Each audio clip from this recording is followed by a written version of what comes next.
Chào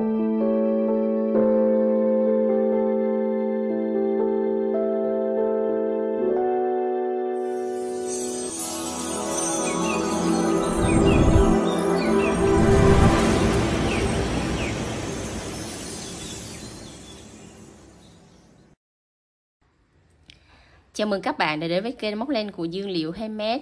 Video hôm nay Liệu sẽ hướng dẫn bằng móc một mẫu cái thông Noel mini rất là xinh. Thì để hoàn thành mẫu cái thông Noel này, các bạn sẽ chuẩn bị cho mình những nguyên liệu như sau nha. Về len, chuẩn bị cho mình tổng là 4 màu len. Màu vàng móc ngôi sao, màu xanh lá móc thân cây Noel, màu xanh non viền và màu trắng là chúng ta viền cái phần chủ đạo thêm ha.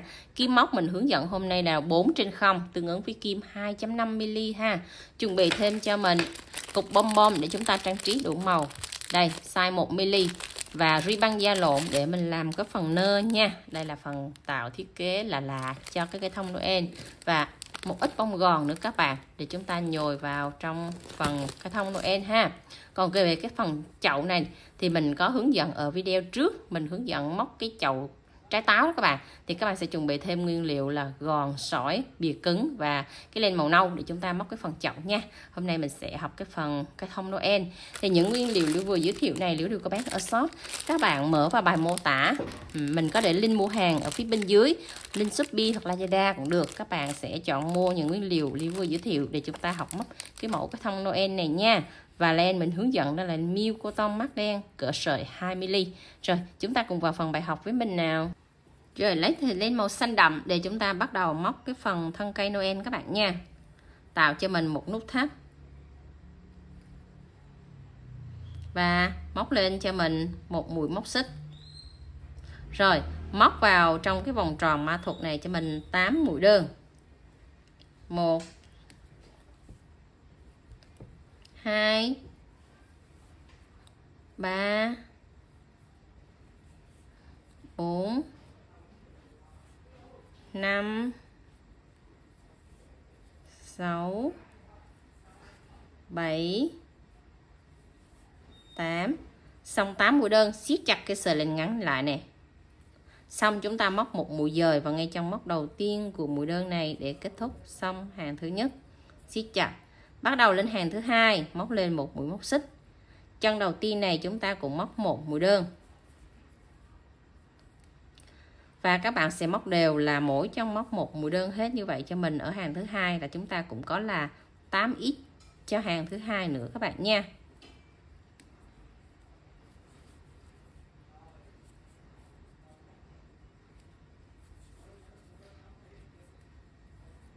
Cứ như vậy các bạn sẽ móc hết mỗi chân móc là một mũi đơn hết cho mình luôn ạ. Xong rồi bẻ cái phần len ngược nó quay ra, phải úp vô cái phần len thuận nó sẽ quay ra, và mình sẽ móc một mũi dời vào ngay trong móc đầu tiên của mũi đơn này để kết thúc xong hàng thứ hai, là nó sẽ có cái chớp lên như vậy đó các bạn. Tiếp tục lên hàng thứ ba, móc lên một mũi móc xích. Ở chân đầu tiên này móc một mũi đơn. Chân thứ hai móc một mũi tanh. Chân thứ ba một đơn. Chân thứ tư một tanh. Rồi các bạn sẽ lặp lại công thức là một đơn một tanh như vậy cho đến hết hàng nha.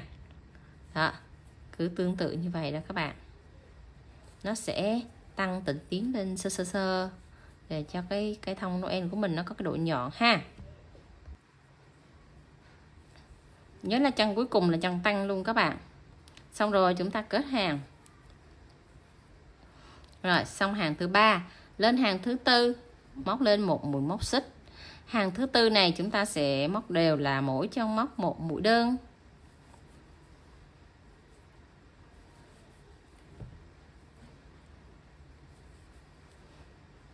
Rồi cứ như vậy các bạn móc hết cho mình nhé. Móc liên tục luôn ạ, mỗi chân móc là một mũi đơn đều hết luôn các bạn. Xong hàng thứ tư chúng ta cũng kết hàng bằng một mũi dời. Rồi lên hàng thứ năm lên một mũi móc xích. Chân đầu tiên là một mũi đơn. Chân thứ hai một mũi đơn. Chân thứ ba hai mũi đơn vào chung một chân móc.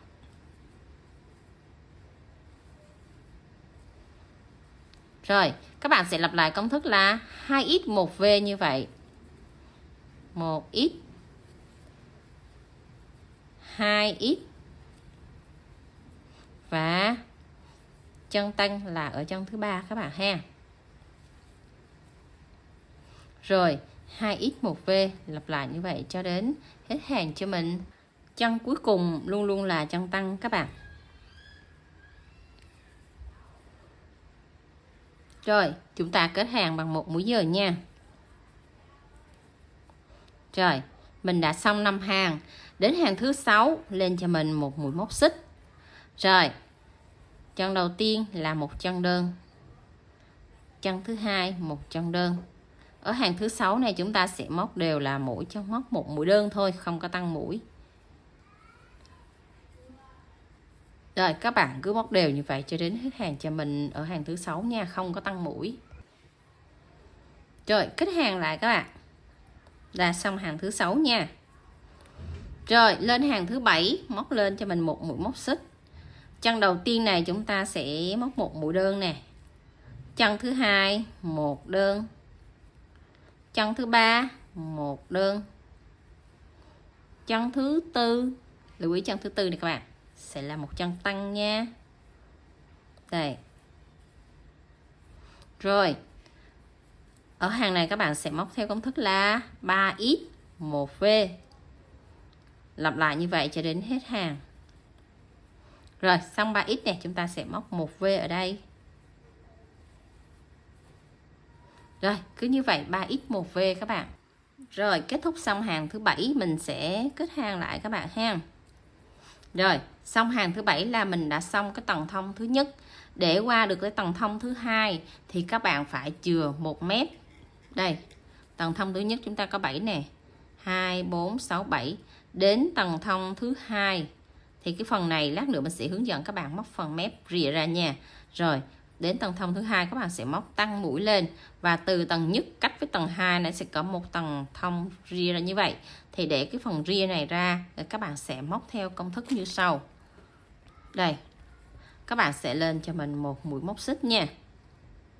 Rồi ở đây chúng ta sẽ móc 1 mép. Để cái phần mép ngoài này mình sẽ móc cái phần rìa, và phần mép trong mình sẽ xuống tiếp tới tầng thông tiếp theo. Cho nên bắt buộc các bạn phải móc 1 mép len nha. Đây các bạn sẽ lấy 1 mép len ở phía bên trong thôi. Đó, chừa 1 mép len ở phía bên ngoài lại cho mình ha. Đây chị lấy 1 mép ở phía bên trong. Và móc đều cho mình là mỗi chân móc một mũi đơn. Đó, mũi đơn hết đều cho mình luôn nha. Và ở hàng thứ 8 như vậy đó. Còn cái mép ngoài này lát nữa mình sẽ hướng dẫn các bạn cách móc phần ria nha. Bây giờ mình móc cái phần tầng thông trước. Rồi móc đều cho mình mỗi chân móc một mũi đơn. Rồi chúng ta kết hàng lại bình thường như các hàng khác vậy các bạn. Rồi đến hàng thứ 9 các bạn sẽ móc mũi bình thường nha. Lên cho mình một mũi móc xích. Ở chân đầu tiên này móc một đơn. Chân thứ hai một đơn. Chân 3 một đơn. Chân 4 một đơn. Rồi chân thứ 5 các bạn dừng lại và móc cho mình một mũi tăng nha. Tăng ở đây ạ. Ở hàng này mình sẽ có công thức là 4x 1v. Các bạn lặp lại như vậy cho đến hết hàng cho mình luôn. 3 4. Rồi lặp lại 1v ở đây ạ. Rồi 4x 1v cứ như vậy đến hết hàng luôn các bạn nha. Ở chân cuối này chúng ta cũng kết hàng siết chặt. Rồi lên hàng tiếp theo các bạn móc lên cho mình một mũi móc xích. Và ở hàng này các bạn sẽ móc đều là mỗi chân móc một mũi đơn nha. Cứ các bạn để ý này, một hàng tăng sẽ có một hàng không tăng. Một hàng tăng là một hàng không tăng. Cứ như vậy các bạn lặp lại đều cho mình đến hết hàng này là mũi ít hết không tăng. Và móc đều 2 mép len luôn các bạn. Rồi móc hết cho mình như vậy ha. Xong rồi chúng ta kết hàng lại nào. Rồi lên hàng tiếp theo chúng ta lên một mũi móc xích. Và ở hàng này các bạn sẽ móc cho mình công thức là 5x 1v, 2, 3, 4, 5. Rồi 5x nha các bạn. Chúng ta sẽ tăng 1v ở đây nhé. Rồi 5x 1v lặp lại hết hàng. Và chân cuối cùng là chân tăng mới đúng các bạn nha. Xong rồi thì chúng ta cũng thực hiện mũi kết hàng. Rồi mình đã xong tầng thông thứ hai. Đó, mỗi tầng thông chúng ta sẽ cách nhau là 4 hàng. Từ hàng thứ nhất sang hàng thứ hai cách nhau là 1, 2, 3, 4. Bắt đầu chúng ta sẽ lên tầng thông tiếp theo nè. Đây là cái rìa của tầng thông thứ nhất. Thì đây là cái rìa của tầng thông thứ hai. Để ra cái phần rìa để lên tầng thứ ba thì các bạn cũng phải móc mũi nửa mép y chang như vậy ha. Rồi, tiếp tục hàng tiếp theo các bạn lên một mũi móc xích nè. Rồi, chừa cho mình mép bên ngoài chúng ta lại móc một mép phía bên trong này nữa nha các bạn. Đó. Rồi, ở đây các bạn sẽ móc một mép và móc đều là mỗi trong móc một mũi đơn. Đó, từ hàng tầng thông thứ hai trở đi thì các bạn cứ lưu ý là 4 hàng móc là tạo thành một tầng thông nha. Rồi, chừa cái mép bên ngoài này lại, các bạn cứ móc đều như vậy cho mình. Xong cái hàng móc một mép, chúng ta kết hàng và bắt đầu lên tới hàng tiếp theo, móc lên một mũi móc xích.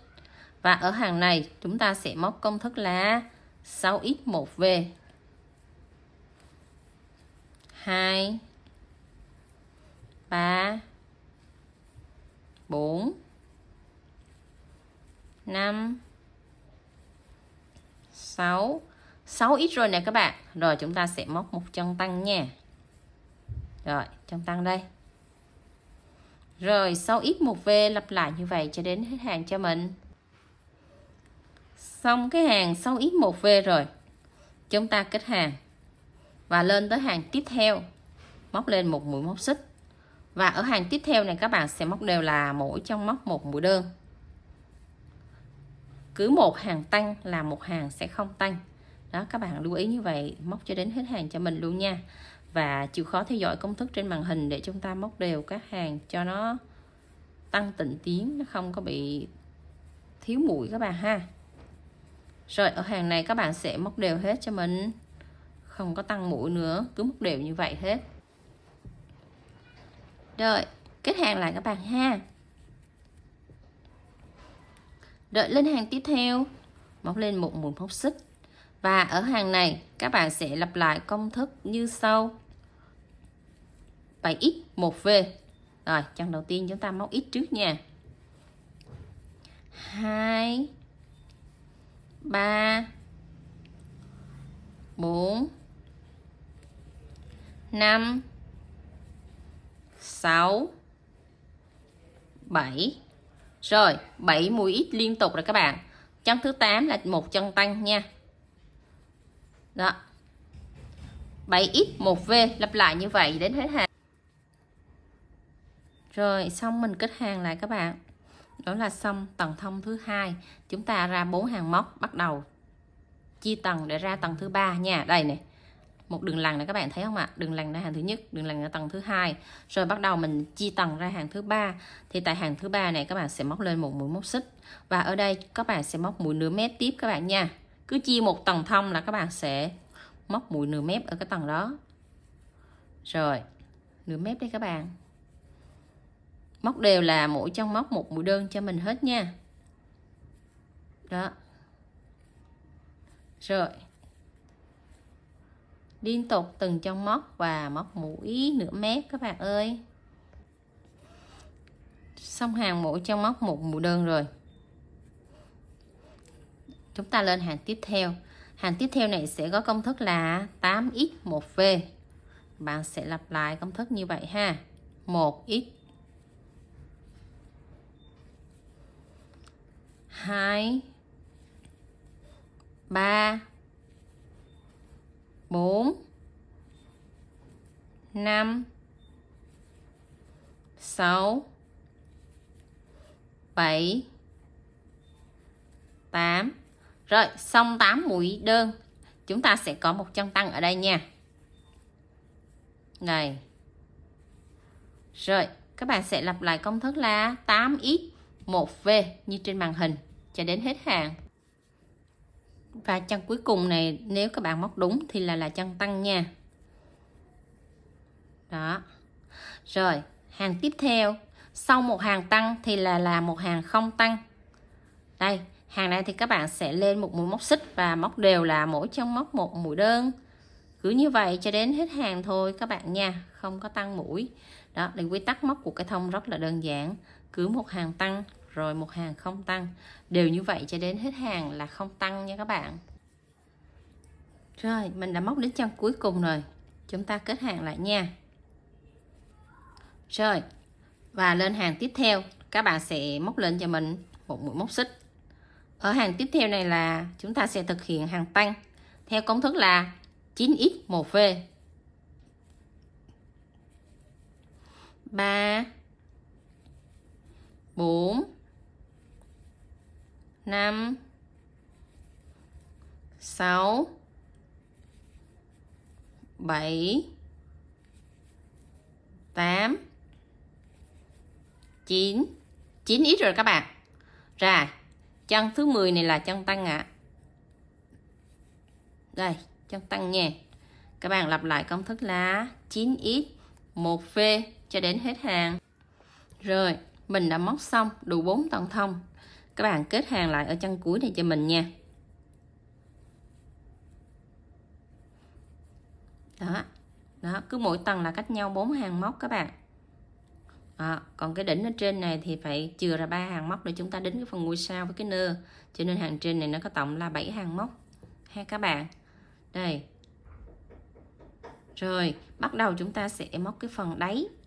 Phần đáy này để mình ráp cái thông vô nè các bạn. Thì móc lên cho mình là 3 mũi móc xích nha. Rồi, ở cái tầng thông cuối cùng này các bạn cũng chừa một mép bên ngoài để chúng ta móc phần ria. Và mép bên trong này các bạn sẽ móc mũi nửa mép, nhưng mà mũi nửa mép là kiểu mũi kép nha. Mũi kép giảm ạ. Đây, móc mũi nửa mép. Rồi, mũi nửa mép giảm, chờ ha. Qua 2 sợi len chúng ta chờ. Chân thứ hai chúng ta cũng móc mũi nửa mép, nhưng mà lại 2 sợi len rồi chúng ta chờ. Trên kim có 3 sợi len như thế này, các bạn sẽ dồn lại này. Đó. Rồi, tiếp tục 2 chân tiếp theo các bạn sẽ móc mũi kép giảm nữa. Qua 2 sợi len rồi chúng ta chờ. Rồi tiếp tục cứ như vậy các bạn sẽ móc liên tục. Mỗi chân móc là chúng ta sẽ móc 2 mũi kép chờ rồi kéo lên qua, cứ như vậy các bạn nha. Rồi các bạn cứ lặp lại tương tự công thức như vậy nha. Đó, chờ. Rồi, nửa mép tiếp theo.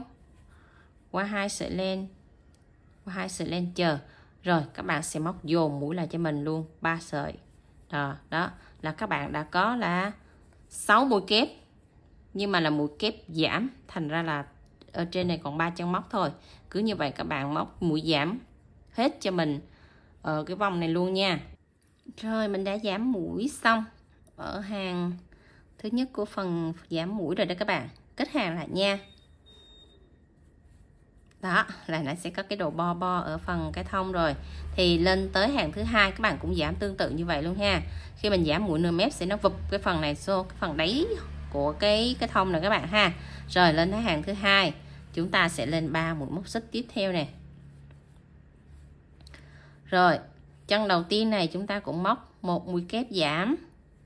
Đó, chừa 2 mép len. Tiếp theo một mũi kép giảm, chừa 2 mép len luôn. Rồi trên kim có 3 sợi len chúng ta sẽ kéo qua một lần như thế này. Rồi các bạn cứ làm lại tương tự như vậy cho mình nha. Đây, một mũi kép, chờ. Chân tiếp theo một mũi kép, chờ. Trên kim có 3 sợi len các bạn sẽ kéo lại hết như vậy. Rồi cứ như vậy lặp lại cho mình cho đến còn lại 2 chân cuối nha các bạn.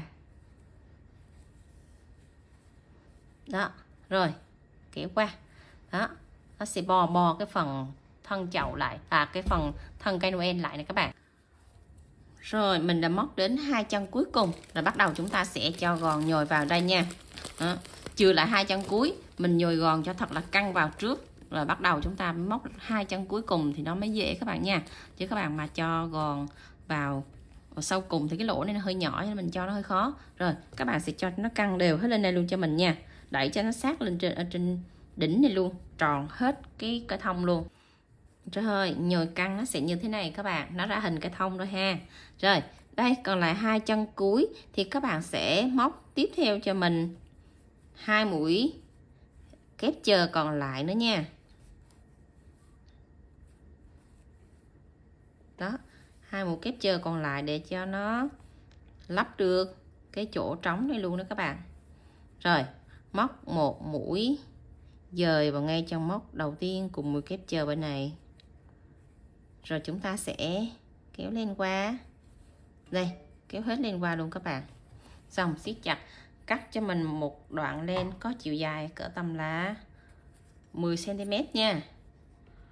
Rồi 10 cm như thế này. Bắt đầu các bạn sẽ dùng cái kim khâu len này các bạn, mình rút cái phần đáy nó lại chút xíu nữa, để là chúng ta sẽ khâu hết các cái chân móc nó lại với nhau này. Đây các bạn sẽ đưa mũi nửa mép nè,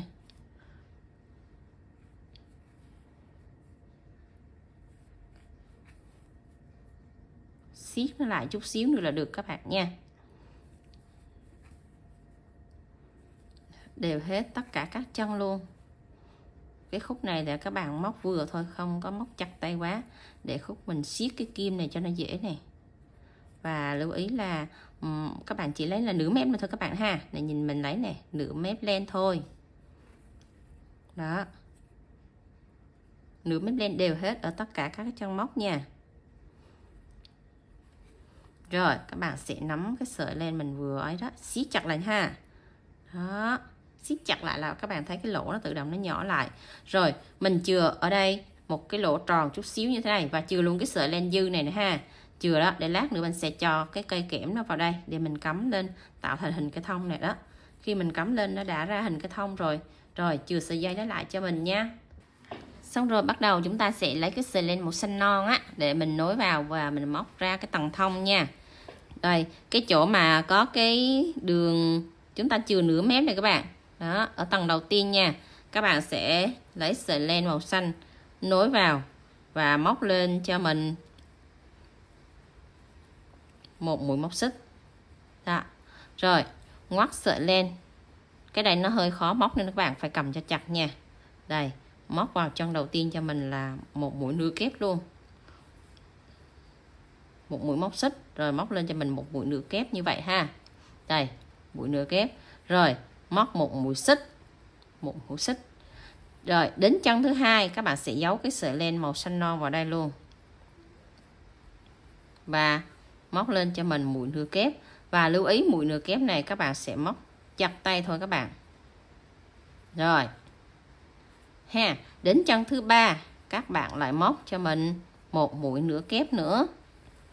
Mình sẽ có hai cách để móc. Một là chúng ta sẽ nhồi gòn căng vào và móc. Hai là mình sẽ móc xong cái tầng thông rồi mình mới nhồi gòn. Đó, tùy các bạn ha. Đây, mũi nửa kép. Và mũi nửa kép này các bạn móc ngắn thôi nha.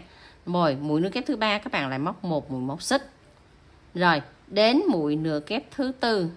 Đây, cũng kẹp luôn cái sợi len thừa để nó khỏi bị tuột ha các bạn ha. Rồi các bạn sẽ hình dung công thức ở cái phần rìa này là như sau. Một kép, một mũi nửa kép, sau đây các bạn, một mũi xích. Rồi, đó là một cặp nè.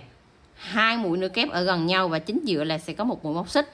Và tiếp theo, hai mũi nửa kép ở gần nhau, chính giữa là sẽ có một mũi móc xích. Đó, còn hai mũi kép ở đây nó sẽ không có mũi móc xích nha. Cứ một cụm là hai kép một xích, hai kép một xích, cứ lặp lại như vậy cho đến hết cái vòng này thì các bạn sẽ móc tương tự như vậy cho mình nha. Tức là ở chân tiếp theo các bạn sẽ móc mũi nửa kép thôi chứ không có móc một mũi móc xích ở giữa nữa. Chúng ta cứ cần cặp một nửa kép là đến một xích, một nửa kép là đến một xích, cứ vậy cho mình nha. Cứ tạo đều như vậy hết. cả cái vòng tròn này luôn. Rồi, mũi nửa kép thì các bạn cứ móc ngắn tay như vậy thôi, không có móc dài quá các bạn nha. Rồi, chúng ta sẽ lặp lại nhiều cụm như vậy cho đến chân cuối cùng này. Rồi, mình đã xong được 2 cụm nè. Cứ một mũi nửa kép, chúng ta lại móc một mũi móc xích rồi đến một mũi nửa kép. Rồi, đến chân thứ hai chúng ta lại móc một mũi nửa kép. Rồi, một mũi móc xích, một mũi nửa kép. Chúng ta sẽ có cặp là 2 nửa kép, một xích, 2 nửa kép, một xích. Nó sẽ tạo thành hình chữ V như vậy các bạn nè. T, T, ở chính giữa này là mũi móc xích. Đó, để nó tạo thành hình chữ V. Rồi, thì cặp tiếp theo là chúng ta sẽ có là nửa kép và chính giữa nửa kép nó sẽ là một mũi móc xích các bạn ha. Cứ hiểu quy tắc như vậy là chúng ta sẽ móc nó dễ dàng. Và nẹp luôn cái sợi len thừa đi vào trong chân móc. Thì tức là mũi tiếp theo là mũi nửa kép nè. Rồi, chúng ta sẽ móc một mũi móc xích. Rồi, đến chân tiếp theo là một mũi nửa kép. Đây. Đó là chúng ta đã thực hiện tiếp 3 cụm nè, cụm thứ nhất, cụm thứ hai, cụm thứ ba. Rồi thì cụm thứ tư là chúng ta sẽ móc qua đây là mũi nửa kép trước nha. Qua đây là móc mũi nửa kép trước cái đã, rồi chúng ta mới móc một mũi móc xích. Nửa kép này các bạn. Rồi chúng ta sẽ lên một mũi móc xích. Chân tiếp theo chúng ta lại móc một mũi nửa kép. Và nửa kép luôn luôn là móc ngắn ngắn thôi, không có kéo dài tay quá các bạn nha. Đó, cứ như vậy các bạn sẽ lặp lại đều đều hết cho mình cả cái vòng này. Nửa kép ít, nửa kép ít, hoặc là còn gọi là mũi CH đó các bạn ha. Rồi, cứ lặp lại như vậy cho đến hết hàng cho mình nha các bạn. Rồi, mình đã móc đến chân cuối rồi đó các bạn. Ở chân cuối là mũi nửa kép này tiếp giáp với mũi nửa kép này thì chúng ta không có móc mũi móc xích nha, mà chúng ta sẽ móc bằng một mũi dời đây vào ngay chân móc đầu tiên của mũi nửa kép này để chúng ta kéo lên qua. Rồi siết chặt. Thế là mình đã xong được một cái hàng nối len của tầng thông tiếp theo. Thì tại đây các bạn sẽ cắt len. Đó, để chúng ta nối cái sợi len trắng thôi chứ không có móc tiếp theo nha. Đó, đó là xong cái tầng thông. Và đẩy cái sợi len mình vừa cắt đó đi xuống dưới trong móc. Để lát nữa mình sẽ nối tiếp cái sợi trắng vào để chúng ta móc ra cái tầng. Đó, thì các bạn móc ngắn ngắn nó sẽ như vậy. Thì tương tự công thức như vậy các bạn sẽ móc tiếp cho mình nè. Hàng thứ hai, hàng thứ ba và hàng thứ tư. Đó, các bạn sẽ móc đều cũng là hàng xanh là cứ lên một mũi móc xích, rồi móc một mũi nửa kép, một mũi móc xích, một mũi nửa kép. Bắt đầu tới cụm một nửa kép, một móc xích, một nửa kép, cứ móc đều như vậy thì tạo thành hình chữ V này các bạn. Đó, hình chữ V. Cứ như vậy lặp lại cho 3 cái tầng thông còn lại nữa nha. Rồi mình đã móc xong được 4 tầng màu xanh rồi các bạn. Đó, để xuống là nó ra dáng cái thông Noel rồi ha. Rồi mỗi tầng thông các bạn sẽ chừa cho mình cái sợi len xanh như thế này nha. Để chúng ta sẽ giấu vào trong mũi móc. Rồi bắt đầu lấy sợi len trắng tạo cho mình một nút thắt. Để chúng ta sẽ móc cái đường viền vào trong cái phần cái thông ạ. Rồi cho cái kim vào trong ngay cái chỗ mà chúng ta vừa cắt cái sợi len xanh đó. Nối nó vào đây. Và móc lên cho mình một mũi móc xích ha. Rồi một mũi móc xích. Rồi tại cái chân móc này này các bạn sẽ móc lên cho mình thêm một xích, hai xích nữa là tổng 3 mũi móc xích. Rồi đâm kim vào tại cái chân móc đó luôn. Móc cho mình một mũi đơn. Móc cho mình một mũi đơn nha. Siết chặt cái sợi len trắng và sợi len xanh này lại chứ không là nó sẽ bị tuột. Rồi đây là một cụm mũi bông dâu. Rồi chúng ta cắt ra nè, cắt ra một cái nách của mũi nửa kép ở đây. Chúng ta sẽ móc tiếp một cụm V ở đây nữa nè. Đó, các bạn sẽ lưu ý như vậy nha. Cắt ra một chân ở đây, móc tiếp vào chân ở đây, cũng một cụm là 2 đơn. Và chính giữa 2 đơn chúng ta sẽ có 2 mũi móc xích. Này, một đơn nè. Rồi, một xích, 2 xích. Xong rồi chúng ta lại móc tiếp vào ngay cái chân móc đó luôn. Một mũi đơn nữa. Đó, rồi các bạn thấy là tạo được cái mũi bông dâu rồi đó các bạn. Rồi, mình sẽ giấu cái sợi len thừa này đi vào trong mũi móc và tiếp tục móc tới cụm tiếp theo nha. Cụm tiếp theo chúng ta là chừa đây. Cái góc đây chúng ta chừa, chúng ta lại móc tiếp vào cụm chữ V đây nha. Đó, cứ một chân móc, một chân chừa, một chân móc, một chân chừa. Một mũi đơn, xong rồi chúng ta sẽ lắp 2 mũi móc xích. Xong rồi chúng ta lại móc vào đây một đơn. Rồi các bạn hình dung được công thức móc không ạ? Đây, cứ một cụm là 2 mũi đơn, chính giữa 2 mũi đơn sẽ có một mũi móc xích, và nó sẽ cách giữa 2 mũi kép, nó cách nhau một nè, một cụm nè, một mũi đưa kép, đây là một mũi bông dâu. Rồi chân này không móc, chân này móc, chân này không móc, chân này móc, chân này không, có một chân móc một chân không. Các bạn sẽ lặp lại đều như vậy cho đến hết vòng nha. Rồi mình đã móc đến chân cuối cùng này các bạn. Thì ở chân cuối cách chân đầu cũng là 2 mũi nửa kép ha. Rồi chúng ta sẽ móc một mũi dời vào ngay chân móc đầu tiên đây. Đó, hoặc là móc xuống dưới chân này luôn các bạn này. Đó, có hai cách để chúng ta móc nha. Đó, chúng ta sẽ móc mũi trường kéo lên qua luôn, và đồng thời cắt lên tại đây. Đẩy sợi len ra và mình sẽ giấu len xuống ngay cái chân đầu tiên luôn ha. Chân đầu tiên chúng ta móc một mũi đơn đó, các bạn sẽ giấu sợi len vào đó và giấu tại chân móc đó. Chúng ta sẽ giấu thêm 3 đến 4 chân móc nữa thì mình cắt len thì nó mới không có bị tuột nha các bạn. Bắt buộc là chúng ta phải giấu len theo kiểu hàng ngang chứ không giấu kiểu hàng dọc. Tại cái mẫu này là mẫu chúng ta móc kiểu đi len hàng ngang đó các bạn. Đó là chúng ta đã xong được một cái tầng thông đầu tiên bé bé xinh xinh như vậy. Đó, các bạn móc chặt tay ở cái tầng thông đầu thôi chứ không có móc giãn tay quá là nó sẽ không hở các cái tầng thông còn lại. Nó phải có 2 hàng móc hở nó như vậy thì nó mới tạo được cái điểm nhấn. Rồi mình đã móc xong một cái tầng đầu tiên thì bắt đầu đến tầng thứ hai thì các bạn cũng móc theo công thức như vậy nè. Đây, ở đây các bạn cứ chia, các bạn thấy nè, đó, cứ 2 mũi kép cách nhau 2 mũi kép nó sẽ có một cái lỗ này. Đó, cái lỗ đó là mũi móc xích đó các bạn. 2 kép 1 xích, 2 mũi nửa kép, mình cứ nói nhanh quá lộn. 2 mũi nửa kép cách nhau 1 xích này, 2 nửa kép cách nhau 1 xích. Nó cứ có một cái lỗ sẵn như vậy cho mình đó. Mỗi cái lỗ đó chúng ta sẽ móc một mũi bông dâu vào đó ha. Rồi thì mình sẽ hướng dẫn tương tự như vậy cho hàng thứ hai để các bạn nhìn lại một lần nữa để chúng ta móc theo cho dễ nha. Rồi tạo một mũi nút thắt, rồi để cứ cho vào cái lỗ này các bạn. Rồi chúng ta sẽ đưa cái sợi len trắng vào và chúng ta sẽ móc thực hiện một mũi bông dâu rất đơn giản. Đây, tại đây các bạn sẽ móc lên cho mình một mũi móc xích. Đó, nếu các bạn mà không chắc tay thì các bạn sẽ vòng vào đây, các bạn móc cho mình một mũi đơn. Còn nếu đã chắc tay rồi thì các bạn sẽ cứ vậy mà móc lên mũi móc xích thôi. Đây, một mũi đơn thì cách một mũi đơn là 2 mũi móc xích ha. Rồi chúng ta lại đâm kim vào đúng tại cái chân đó, móc tiếp một mũi đơn. Thì chúng ta gọi đó là mũi bông dâu. 2 đơn chung một chân móc và chính giữa 2 đơn là sẽ có 2 mũi móc xích.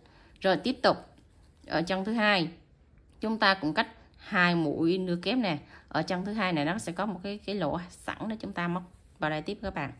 Móc vào đây một đơn nè. Rồi tới 2 mũi móc xích. Rồi đâm kim vào đúng chân đó luôn. Chúng ta móc một đơn nữa. Đó, nó sẽ lặp lại tương tự như vậy cho mình. Tiếp tục như vậy. Đó. Tạo thành một mũi bông dâu tiếp theo. Rồi tới cái lỗ thứ ba này, thứ tư này, các bạn cứ móc tiếp tục như vậy cho đến hết các cái tầng thông còn lại của mình luôn nha các bạn. Rồi mình đã móc xong đến tầng thứ tư thì nó sẽ ra kết cấu như vậy các bạn ha. Để các bạn móc chặt tay ở các tầng thì nó sẽ có cái độ hở ở đoạn này nè. Đó, nó sẽ tạo được những cái tầng thông rất là xinh. Rồi, chuẩn bị cho mình cái sợi len màu vàng để chúng ta móc phần ngôi sao trang trí nha. Tạo cho Liễu một nút một vòng tròn mã thuật. Rồi, móc lên một mũi móc xích và móc vào trong vòng tròn này 10 mũi đơn nha các bạn. 2 3 4 5 6 7 8 9 10. Dạ, xong 10 mũi đơn các bạn sẽ siết chặt cái sợi len ngắn này lại và móc một mũi dời vào ngay trong móc đầu tiên của mũi đơn này để tạo thành một vòng tròn. Rồi bắt đầu chúng ta sẽ lên 4 mũi móc xích. Rồi 4 mũi móc xích xong, các bạn sẽ cua lại móc ở chân đầu tiên này cho mình một mũi dời. Ở chân thứ hai này một mũi đơn. Chân thứ ba là mũi nửa kép. Rồi chúng ta sẽ cách ra một chân móc nha. Cái chân mà móc mũi móc xích này mình không có tính, cách ra một chân, cách ra một chân này. Đây, cách ra một chân này, rồi đến chân tiếp theo này các bạn sẽ móc vào đây một mũi trượt. Là chúng ta đã móc ra được một cái cánh của ngôi sao 5 cánh rồi. Tiếp tục chúng ta lên 1 2 3 4. Rồi quay lại chúng ta cùng móc một mũi trượt vào chân móc đầu tiên trước nè. Chân thứ hai lại móc một mũi đơn nha.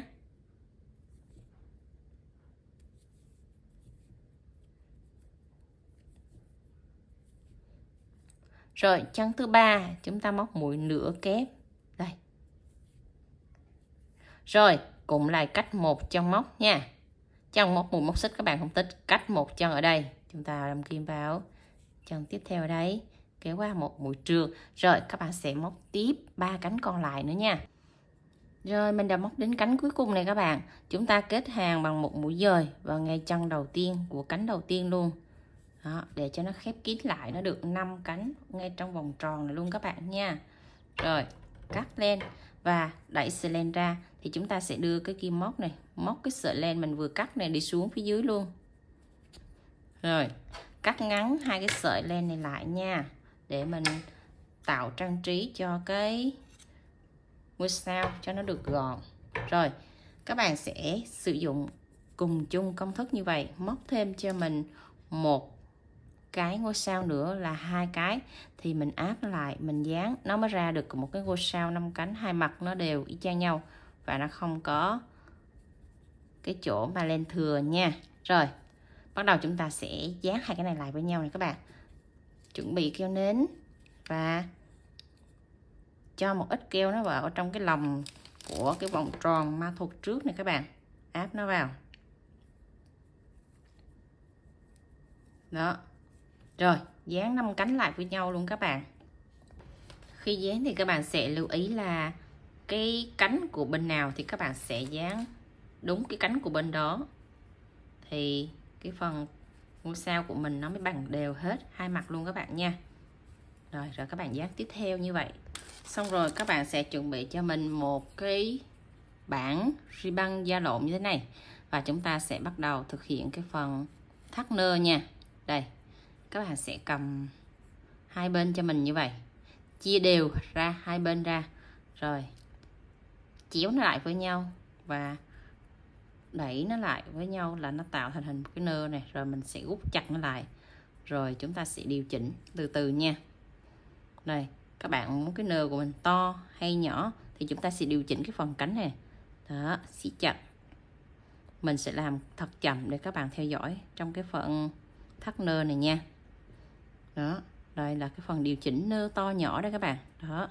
Rồi, muốn to nhỏ cái phần này dài ngắn như thế nào thì các bạn sẽ cắt ở đoạn này nha. Đây, bạn sẽ cắt ở đoạn này để điều chỉnh sợi dây dài ngắn này. Rồi, ở cái phần mà cái thông này thì mình sẽ làm nó vừa vừa thôi, chứ không có cần quá lớn. Đó, thì các bạn sẽ canh mà điều chỉnh lại cho cái sợi dây cho nó vừa nha. Như mình vừa cắt thì nó hơi lớn, thì làm cho cái ribbon này nó tạo cho một cái điểm nhấn nó hơi to, thì các bạn sẽ chỉnh lại. Đó, nó cỡ vừa như cái ngôi sao như vậy thôi. Và chúng ta sẽ cắt cái sợi dây nó có chiều dài cho mình cộng tầm là 1,5 cm thôi là được các bạn. Đó, điều chỉnh và cắt lại chút xíu cho mình nha.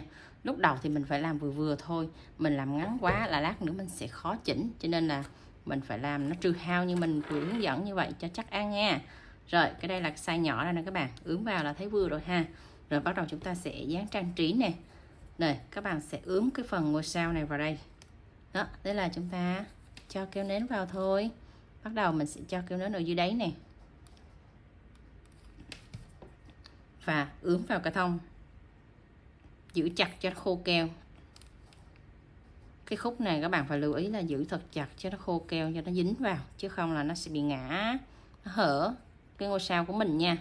Rồi tới cái phần nơ thì các bạn sẽ trang trí ở vị trí đây, cho một ít keo nến thôi. Rồi mình sẽ ấn cái phần nơ nó vào chỗ này. Đó, mình định vị trước cái nơ và cái ngôi sao, rồi sau đó mình sẽ điểm các cái cục bom bom bé bé lên. Đó, các bạn thấy nó vừa rồi ha. Rồi tới có cái cục bom bom thì mình sẽ dán trang trí như sau. Trên một bịch khi mà mình mua về thì nó sẽ có rất nhiều màu, thì đối với màu xanh thì mình sẽ loại các cái màu xanh nó trùng ra, mình sẽ lựa những cái màu nó không phải là màu xanh chẳng hạn, để mình dán trang trí cho nó đẹp nha. Ở đây các bạn sẽ dán theo bố cục là 4, 5, 6, 7. Đó, các bạn sẽ dán theo từng tầng mà sẽ chia ra như vậy á, để khi mà mình phân phối bố cục nó sẽ dễ, mình dán cho nó nhìn nó bắt mắt hơn. Đây ở trước mình sẽ dán 2, thì mình sẽ chọn cái màu tương đối là sặc sỡ trước. Đó, ví dụ như mình đang chọn màu hồng và màu đỏ ở trước. Đó, thì ở sau các bạn cũng chọn một cái màu nổi, nhưng mà nó sẽ không phải là màu vàng và cũng không phải là màu xanh, để nó tạo một cái điểm nhấn đó các bạn. Đó, đây là cái mèo để chúng ta trang trí cái thông cho nó xinh. Rồi thì cách dán như vậy nha. Rồi các bạn sẽ dán đều hết tất cả các cái tầng thông ở dưới, cũng chia ra như vậy để cho nó có cái độ phân phối bố cục nó đẹp. Rồi chúng ta sẽ trang trí lên cái phần chậu nha. Rồi và mình đã dán trang trí xong thì tổng cái phần cái thông Noel này thì các bạn sẽ trang trí cái cục bom bom này khoảng tầm là 15 đến 17 cục cho mình nha. Chia đều ở tất cả các góc và phân bổ các màu sao cho nó hợp lý là được. Đó, thì nó sẽ ra dáng cây thông mà khi mình dựng lên thì nó sẽ có nhiều màu nó phân phối ở tất cả các tầng. Rồi các bạn sẽ chuẩn bị cho mình một đoạn kẽm. Đây là kẽm cắm hoa. Thì chiều dài của thân kẽm này là 20 cm. Các bạn sẽ chuẩn bị cho mình là tổng 3 cây và sẽ quấn ở cái đoạn chiều dài từ khoảng thân cây của Noel này để chúng ta đưa vào đây.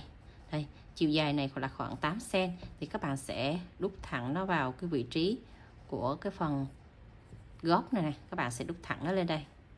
Rồi cái sợi dây mà lúc nãy mình bảo các bạn chừa lại đó, thì các bạn sẽ rút cái sợi dây đó lại. Đó, khi rút lại thì cái phần gốc này nó sẽ giữ chặt ở trong cái phần thân cây này. Rồi thế là mình giấu cái sợi lên này và mình cắm cái thân cây này vào trong cái chậu hoa là được nha. Đó, cái chậu thì mình có hướng dẫn ở clip trước, các bạn sẽ xem ở cái phần mà hướng dẫn móc chậu táo á, là các bạn sẽ chuẩn bị được cái chậu này cùng cái form dáng này là chúng ta đã hoàn thành xong được cái thông Noel mini cho một mùa Giáng sinh, một mùa Tết rất là ấm áp an lành.